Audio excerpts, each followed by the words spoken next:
Umur masih muda, kaki masih kuat, penglihatan masih tepat, pendengaran masih akurat, pemikiran masih cermat.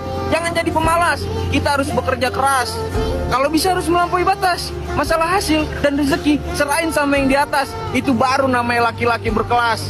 Lu harus percaya sama gue, Mas. Tuhan akan memberikan rezekinya kepada orang yang pas dengan kadar yang pantas. Selama masih bernapas, kita harus semangat untuk mencari butiran beras.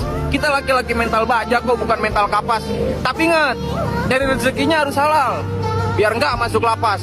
Gas wiwat, sampai jumpa di tiang listrik terdekat.